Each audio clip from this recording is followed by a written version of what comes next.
Hello everyone, welcome back to the map of mathematics. In this video we are going to solve this nice math problem, and here we have the problem in the form of radical. So in other words, we can say that we will solve the radical problem. So the very first thing we are going to do is, here we have 16 square root minus 12 square root and its whole square root. So here you know that the 16 square root is equal to 4 minus we have 12 square root, and here we can write this 12 as 4 multiplied by 3. Okay, 4 multiplied by 3 will becomes 12. Now again we can apply the square root on both of the terms separately, because here you know the well-known property of square root. It says that if we have square root of ab, then we can write it as square root of a times square root of b. So that here we apply this property and we can just separate apply the square root on 4 and 3. So we get 4 minus square root of 4 times square root of 3 and whole square root, and after that we have 4 minus square root of 4 is equal to 2 times of square root of 3.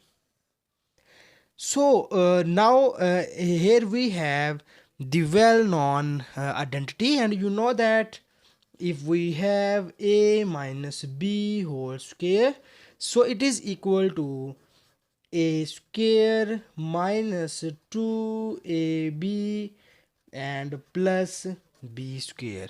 So now here we can just close this expression in the square formula. So now we can make the right hand side of this formula here. Okay, so here we need the terms a square minus 2ab plus b square. So now we can simplify this term, and here you have 4, and we will write this 4 as 3 plus 1 minus, here you have 2 into square root 3, and we can write it as in this form. So after that we have 3, and now we can write this 3 as square root 3 and square. Okay, because you know that the square and square root are gone and you finally get 3. So we can write 3 in this form, minus you have 2 times of square root 3, and I can write it as 2 times of 1 into square root 3, and here you have plus 1, and now I can write this plus 1 as 1 square and whole square root. So now if you can focus on the term under the square root, and you have a square minus 2ab into b square. Okay, so this is the right hand side of this formula, and we can close this in the whole square form. So we can write this expression as square root 3 minus 1 whole square and its square root in this form.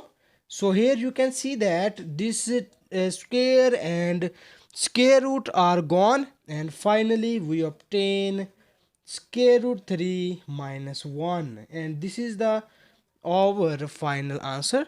And thank you so much for watching this video. Please subscribe my channel for more exciting videos.